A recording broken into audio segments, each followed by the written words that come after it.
HOA fined me for my own ranch. I proved I own the land and banned them from ever farming it. Imagine getting a hefty fine from a homeowners association for cultivating your own land, land that's been in your family for generations, long before their pristine development even existed. How would you fight back? The rich, earthy scent of turned soil and the gentle hum of my tractor were the soundtrack to my life on Willow Creek Homestead. For 3 generations, my family had meticulously cultivated this land, producing organic vegetables and rare heirloom fruits for the local farmers market. It was more than just a farm. It was a way of life, a connection to the land and to the history of this valley. My property lines, marked by ancient oak trees and a winding stream, were well-defined and recognized by the county. I, Elena Rodriguez, a passionate agronomist and the proud steward of this land, found immense satisfaction in nurturing the soil and feeding my community. Then came Karen, not with a friendly visit, but with a bureaucratic assault.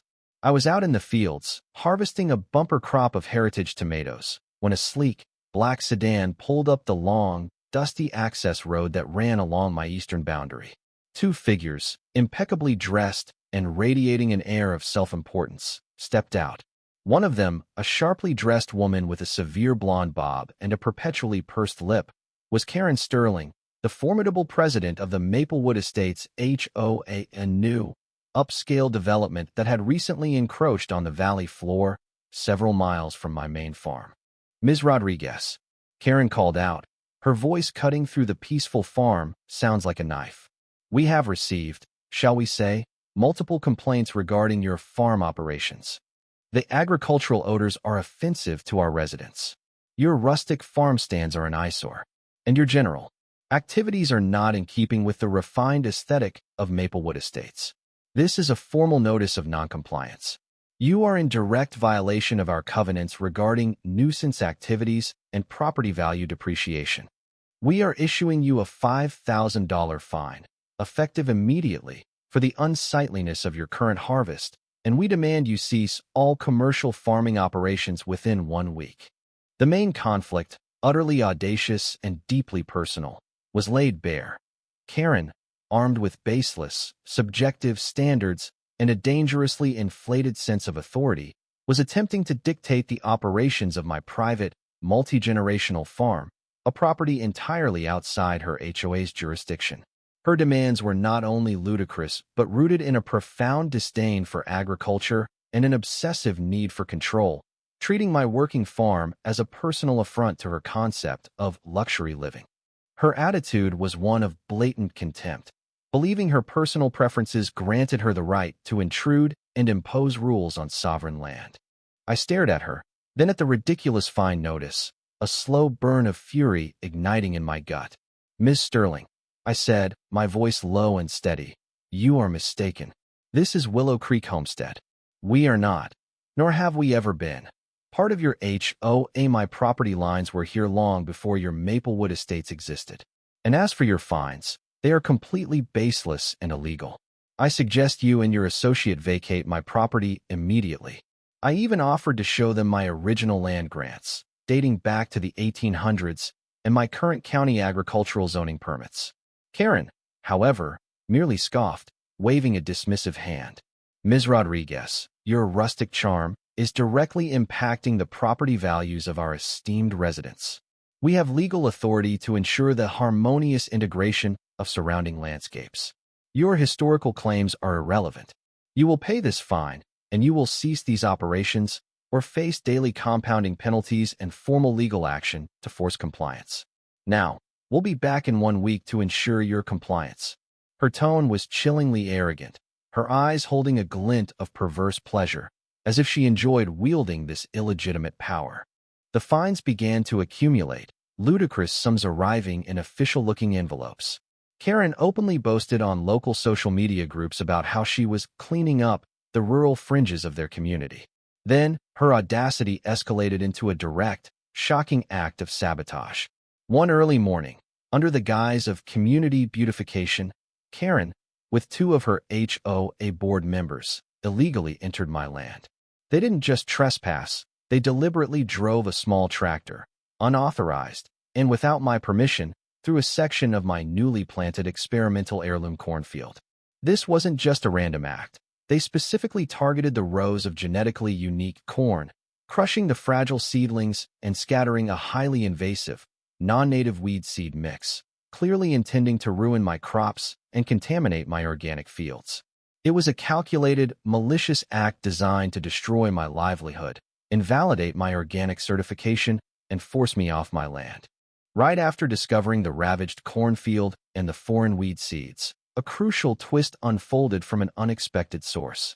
Old Man Peterson, my closest neighbor, a retired agricultural drone operator who often flew his drone over my fields to monitor crop health, rushed over, his face grim. "Elena," he rasped, "I saw them. That Karen woman and her cronies. They drove right through your new corn. And look at this."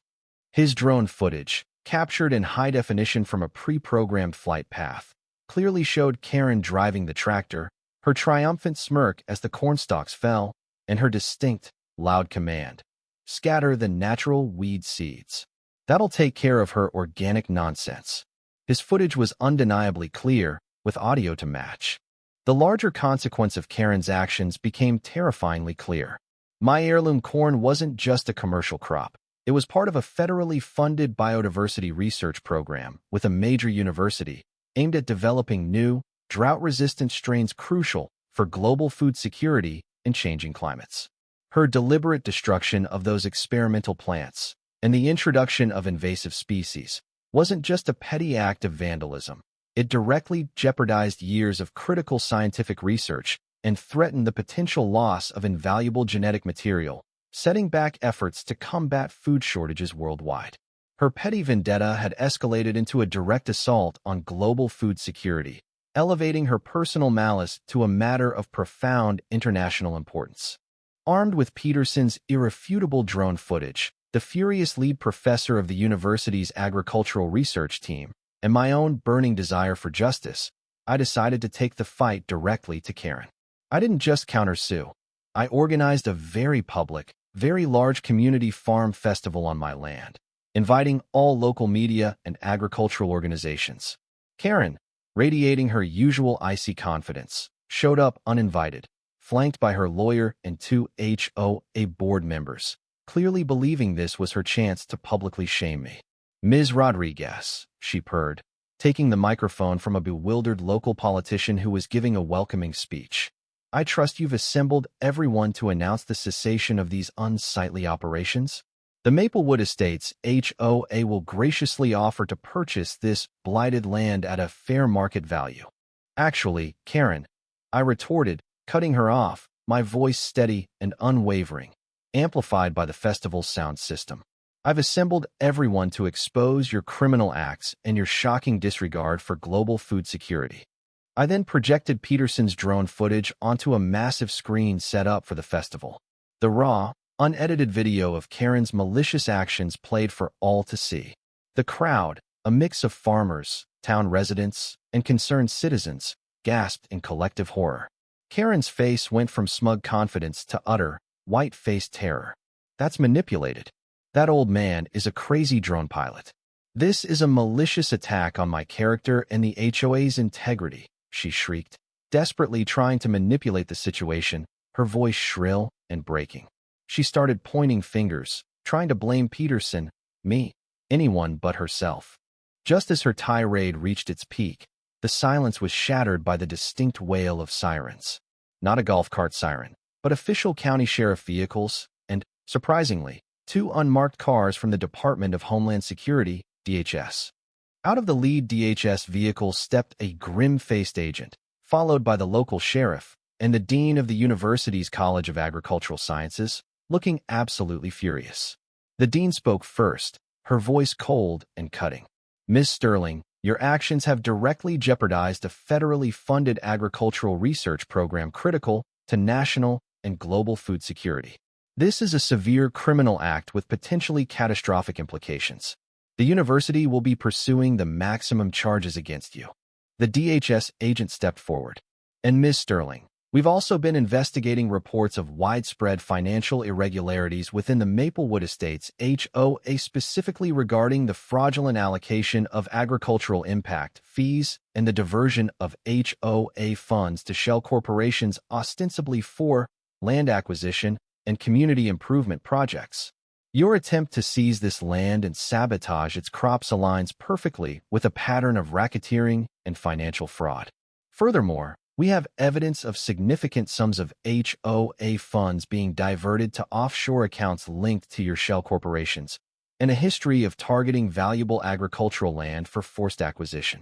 A nervous murmur rippled through the gathered Maplewood Estates residents as one stammered to the DHS agent. She told us the impact fees were for our green spaces. We had no idea the money was going to her brother's development company. It was a chilling revelation. Karen wasn't just a busybody. She was a criminal mastermind, systematically defrauding her own residents, creating a private paramilitary force for intimidation, and attempting to seize valuable agricultural resources for her personal gain, with the harassment of my farm merely a diversion for her grand scheme. A past incident, whispered among her former colleagues, revealed that Karen had been previously disciplined from a corporate land development firm for aggressive and unethical land appropriation tactics. The consequences for Karen Sterling were immediate and utterly devastating. She was arrested by Sheriff Thompson and the DHS agents on multiple charges, including felony property damage, interference with a federal program, agricultural terrorism, due to the intentional contamination, attempted fraud, and later, as the full extent of the fraud was uncovered, for massive embezzlement, wire fraud, and racketeering. The Maplewood Estates HOA was placed under immediate state and federal oversight, its assets frozen, and a full forensic audit exposed tens of millions in stolen funds, a systematic scheme orchestrated by Karen and her network. Her carefully cultivated image as the benevolent community leader shattered into irreparable pieces. The HOA residents she had once intimidated and defrauded now turned on her, furious at being manipulated and exploited, their HOA funds stolen.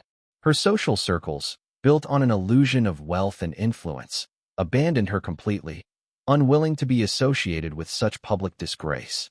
Her vast real estate holdings, her fortune, her status, her perceived power all confiscated as part of the ongoing investigation and subsequent lawsuits. She lost everything, her freedom, her fortune, and her reputation. The ultimate irony was that her audacious attempt to shut down my farm led to the complete unraveling of her vast, illegal enterprise. As for Willow Creek Homestead, it thrived.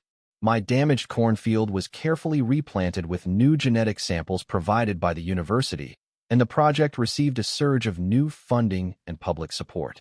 The Maplewood Estates security golf carts were impounded, their uniforms shredded, their fake authority gone. The satisfaction was immense, watching her literal and figurative empire crumble before her eyes, a quiet triumph of justice and the enduring power of the land over arrogant greed and rampant criminality. I made sure a legal injunction was filed, permanently banning the Maplewood Estates HOA or any entity associated with Karen Sterling from ever attempting to farm or develop any part of Willow Creek Homestead. What's your take on this? When someone so brazenly abuses power, engages in agricultural sabotage, and attempts to commit grand theft under the guise of community standards, does their complete and utter downfall truly serve justice? Or is there a point where the consequences become too extreme?